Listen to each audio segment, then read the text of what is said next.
बिस्मिल्लाहिर्रहमानिर्रहीम। लाखों दरूद व सलाम हज़रत मोहम्मद मुस्तफ़ा सल्लल्लाहु अलैहि वसल्लम और उनकी अहले बैत अत्हार पर।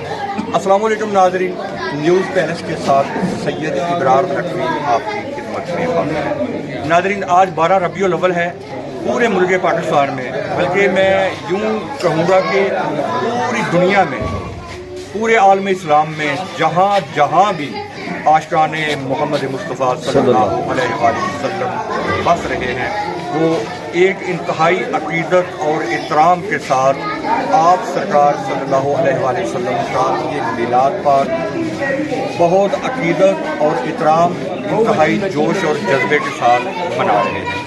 अपनी अपनी बसात के मुताबिक, बल्कि अपनी बसात से बढ़कर लोग खर्चा कर रहे हैं।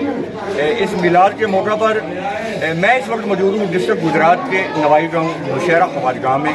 नौशहरा ख्वाजगाह की जो एक कमेटी है, वेलफेयर सोसाइटी, एक छोटा सा गांव है गुजरात का और एक छोटी सी इनकी तंजीम है।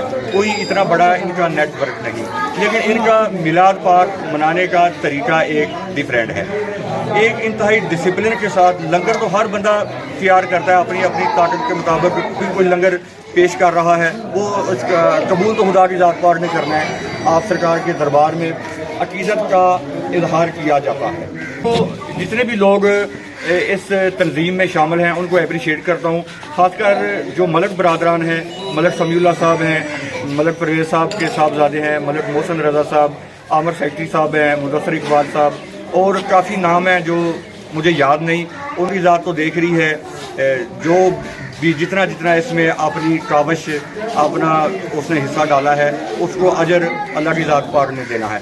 लेकिन मलक बरादरान का जिक्र मैं दोबारा करना चाहूँगा इस हवाले से कि ये लोग जो हैं, कोई भी इस्लामी त्यौहार होता है, एक आगाही देते हैं, एक अच्छा पैगाम देते हैं। इन्होंने नौशहरा ख्वाजगाह में वसी व अरीज़ लंगर का इंतज़ाम किया। एक बहुत प्यारे तरीके से, एक बड़े डिसिप्लिन के साथ उन्होंने ये सिलसिला जो है ये जारी रखा हुआ है। मैं इनसे बात करूंगा और इनके जज्बात जानूंगा। अस्सलाम वालेकुम। क्या हाल मलक साहब, ठीक हो? अल्हम्दुलिल्लाह। अच्छा मलक साहब, ये जो जज्बा है ਤੁਹਾਡੇ ਅੰਦਰ ਇਹ ਕਿਵੇਂ ਉਭਰਿਆ ਜੀ? ਸਰ ਜੀ, ਸਭ ਤੋਂ ਪਹਿਲਾਂ ਤੁਹਾਡਾ ਮੈਂ ਸ਼ੁਕਰੀਆ ਅਦਾ ਕਰਨਾ ਕਿ ਤੁਸੀਂ ਆਪਣੇ ਕੀਮਤੀ ਟਾਈਮ ਕੱਢ ਕੇ ਤੇ ਸਾਡੇ ਕੋਲ ਤੁਸੀਂ ਆਏ ਹੋ। ਤੇ ਸਰ, ਜਿਹੜਾ ਕੋਈ ਵੀ ਤਿਉਹਾਰ ਹੁੰਦਾ ਨਾ, ਇਸਲਾਮੀ ਤਿਉਹਾਰ, 10 ਮੁਹਰਮ ਹੋ ਜਾਏ, 12 ਰਬੀਉਲ ਅੱਵਲ ਹੋ ਜਾਏ, ਤੇ ਅਸੀਂ ਸਾਰੇ ਦੋਸਤ ਮਿਲ ਕੇ ਤੇ ਸਾਰੇ ਆਪਣੀ ਆਪਣੀ ਤਾਕਤ ਦੇ ਮੁਤਾਬਕ ਵੱਧ ਕੇ बढ़ चढ़ के ਜਿਹੜਾ ਨਾ ਸਾਰਾ ਇੰਤਜ਼ਾਮ ਕਰਨੇ ਆ ਤਾਂ ਕਿ ਅੱਲਾਹ ਤੇ ਅੱਲਾਹ ਦੇ ਰਸੂਲ ਜਿਹੜਾ ਨਾ ਸਾਡੇ ਤੇ ਰਾਜ਼ੀ ਹੋਣ। ਤੇ ਇਹਦੇ 'ਚ ਕੋਈ ਮਜ਼ਹਬ ਦੀ ਕਾਇਦ ਨਹੀਂ। 10 ਮੁਹਰਮ ਨੂੰ ਕਰੀਦਾ, 12 ਰਬੀਉਲ ਅੱਵਲ ਨੂੰ, ਚਾਹੇ ਅਹਿਲੇ ਤਸ਼ੀਆ ਲੈ ਆਉਣ, ਚਾਹੇ ਅਹਿਲੇ ਸੁन्नत ਵਲ ਜਮਾਤ ਲੈ ਆਉਣ। ਤੇ ਸਾਰਾ ਪਿੰਡ ਜਿਹੜਾ ਨਾ ਇਕੱਠੇ ਹੋ ਕੇ ਕੰਮ ਕਰਨੇ ਆ। ਜਿੰਨੀ ਵੀ ਕਿਸੇ ਬੰਦੇ ਦੀ ਤਾਕਤ ਹੈ, ਜਿਹੜੀ ਕਿਸੇ ਕੋਲ ਪੈਸਿਆਂ ਦੀ ਤਾਕਤ ਰੱਖਦਾ ਉਹ ਪੈਸੇ ਪਾ ਦਿੰਦਾ ਹੈ, ਜਿਹੜਾ ਬੰਦਾ ਉਂਝ ਕੰਮ ਕਰਨਾ ਚਾਹੁੰਦਾ ਉਂਝ ਕੰਮ ਕਰ ਦਿੰਦਾ ਹੈ। ਤੇ ਇਹ ਜਨਾਬ ਸਾਨੂੰ ਇਹ ਕੰਮ ਕਰਕੇ ਤੇ ਬੜੀ ਖੁਸ਼ੀ ਮਹਿਸੂਸ ਹੁੰਦੀ ਹੈ ਕਿ ਸਭ ਤੋਂ ਵੱਡੀ ਖੁਸ਼ੀ ਹੈ ਕਿ ਜਿਹੜਾ ਨਾ ਸਾਰੇ ਪਿੰਡ ਵਾਲੇ ਅਸੀਂ ਇਕੱਠੇ ਹਾਂ। ਇਹਦੇ 'ਚ ਕੋਈ ਫਰਕ ਨਹੀਂ ਹੈ। ਜਿਹੜਾ ਨਾ ਸਭ ਅਮੀਰ ਗਰੀਬ ਸਾਰੇ ਇੱਕ ਪਲੇਟਫਾਰਮ 'ਤੇ ਅਸੀਂ ਜਮ੍ਹਾਂ ਹਾਂ। ਤੇ ਜਨਾਬ ਤੁਹਾਡਾ ਵੀ ਸ਼ੁਕਰੀਆ ਅਦਾ ਕਰਨਾ ਤੇ ਆਪਣੀ ਸਾਰੀ ਟੀਮ ਦਾ, ਜਿੰਨੇ ਸਾਡੇ ਦੋਸਤ ਨੇ, ਜਿਨ੍ਹਾਂ ਜਨਾਬ ਦਿਨ ਰਾਤ ਮਿਹਨਤ ਕਰਕੇ ਤੇ ਅੱਜ ਪੂਰੇ ਪ੍ਰੋਗਰਾਮ ਨੂੰ ਜਿਹੜਾ ਨਾ ਕਾਮਯਾਬ ਕੀਤਾ। ਤੇ ਮੇਰੀ ਅੱਲਾਹ ਤਾਲਾ ਅੱਗੇ ਦੁਆ ਹੈ ਕਿ ਅੱਲਾਹ ਤਾਲਾ ਸਾਨੂੰ ਜਿਹੜਾ ਜਿੰਨੇ ਵੀ ਤਿਉਹਾਰ ਨੇ ਜਾਂ ਹਰ ਰੋਜ਼ ਜਿਹੜਾ ਨਾ ਇਸਲਾਮੀ ਤਰੀਕੇ ਨਾਲ ਜਿਹੜਾ ਨਾ ਮਨਾਉਣੇ ਦੀ ਤੌਫੀਕ ਦੇ।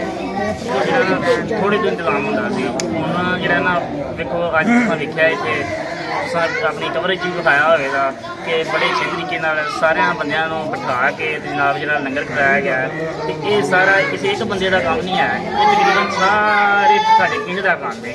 ਸਾਰੇ ਜਿੰਨੇ ਸਾਡੇ ਦੋਸਤ ਖਲੋਤੇ ਨੇ, ਫਿਰ ਜਨਾਬ ਖਸੂਸੀ ਤੌਰ 'ਤੇ ਅਸਾਮ ਵਾਲਾ ਖਲੋਤੇ ਹੈ ਜੀ। ਇਹ ਸਾਰੀ ਜਗ੍ਹਾ ਸਮਝੋ ਕਿ ਮਿਹਨਤ ਇਹਦੀ ਮਾਸ਼ਾਅੱਲਾ। ਹਾਂਜੀ, ਤੇ ਮੂਸਾ ਨੇ, ਸਾਹ ਨੇ, ਮੌਲਵੀ ਅਕਬਰ ਸਾਹਿਬ ਨੇ, ਰਜ਼ਵਾਨ ਨੇ, ਅਹਿਮਦ ਸਾਹਿਬ ਨੇ, ਮੁਦੱਸਰ ਸਾਹਿਬ, ਸਾਡੇ ਜਿੰਨੇ ਵੀ ਦੋਸਤ ਨੇ ਜਿਹੜਾ ਨਾ, ਕਾਦਮ ਹੁਸੈਨ ਨੇ, ਯੂਸਫ ਸ਼ਾਹ ਹੈ, ਨਸੀਰ ਰੁਝਾਨ ਨੇ, ਇਹ ਜਨਾਬ ਸਾਰੀਆਂ ਇਹਨਾਂ ਦੀਆਂ ਕੋਸ਼ਿਸ਼ਾਂ ਨਾਲ ਜਿਹੜਾ ਨਾ ਸਾਰਾ ਕੰਮ ਹੋਇਆ ਹੈ।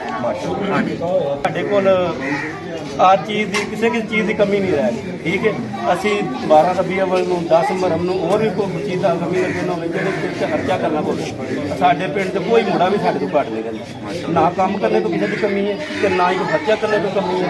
ਅਸੀਂ ਅੱਲਾ ਦੀ ਮਿਹਰਬਾਨੀ ਇੱਕ ਦੋ ਜੀ ਤੁਰੇ ਹਾਂ ਤੇ ਅਲਹਮਦੁਲਿਲਾ ਸਾਰਾ ਪਿੰਡ ਸਾਡੇ ਨਾਲ ਮੌਜੂਦ ਹੋ ਗਿਆ, ਠੀਕ ਹੈ। ਇਹਦੇ ਵਿੱਚ ਜਨਾਬ ਕੋਈ ਖਰਚੇ ਦੀ ਟੈਨਸ਼ਨ ਨਹੀਂ, ਅਲਹਮਦੁਲਿਲਾ ਵੱਧ ਤੋਂ ਵੱਧ ਹਰ ਸਾਲ ਹਰ ਮਹੀਨੇ ਇਹ ਸਾਡਾ ਲੰਗਰ ਜਿਹੜਾ ਵੱਧ ਤੋਂ ਵੱਧ ਜਾਂਦਾ ਪਿਆ। ਅਸੀਂ ਦਾਵਤ ਵੀ ਕਰਦੇ ਜਿਹੜੇ ਬੰਦੇ ਨੂੰ ਬਾਹਰੋਂ ਵੀ ਕੋਈ ਲੋੜ ਹੋਵੇ ਸਾਡੇ ਕੋਲ ਆ ਕੇ ਲੰਗਰ ਕਰੇ ਇਸ ਦਿਨ ਤੇ ਜਾਂ ਜਿਹੜੇ ਦਿਨ ਤੇ ਅਸੀਂ ਪ੍ਰੋਗਰਾਮ ਕਰਦੇ ਤੇ ਅਲਹਮਦੁਲਿਲਾ ਇਸ ਤੋਂ ਉੱਤੇ ਜਾਇਦਾ ਥੱਲੇ ਨਹੀਂ ਆਉਂਦਾ ਜਿੰਨਾ ਤੱਕ ਸਾਡੀ ਡਿਊਟੀ ਹੈ। 10 ਸਾਲ ਤੋਂ ਇਹ ਸਿਲਸਿਲਾ ਸ਼ੁਰੂ ਹੈ ਅਲਹਮਦੁਲਿਲਾ। ਜਿੰਨਾ ਚਿਰ ਅਸੀਂ ਜੁੜਨੇ ਹਾਂ ਸਾਡੀਆਂ ਬੱਚਿਆਂ ਦੀ ਵੀ ਡਿਊਟੀ ਲਾ ਕੇ ਜਾਵਾਂਗੇ ਇਸ ਕੰਮ ਦੇ ਵਿੱਚ ਜਦੋਂ ਜੋ ਜਾਰੀ ਰੱਖਾਂਗੇ ਤੇ ਤੁਹਾਡੀ ਵੀ ਮਿਹਰਬਾਨੀ ਜਿੰਨਾ ਟਾਈਮ ਦਿੱਤਾ ਅੱਲਾ ਤੁਹਾਡੀ ਖੈਰ ਕਰੇ। ਕਿ ਅੱਜ ਰਬੀਉਲ ਅਵੱਲ ਦੇ ਹਵਾਲੇ ਦੇ ਨਾਲ ਅਸੀਂ ਇਕੱਠੇ ਹੋ ਕੇ ਤੇ ਉਹਦਾ ਦਿਨ ਮਨਾ ਰਹੇ ਹਾਂ।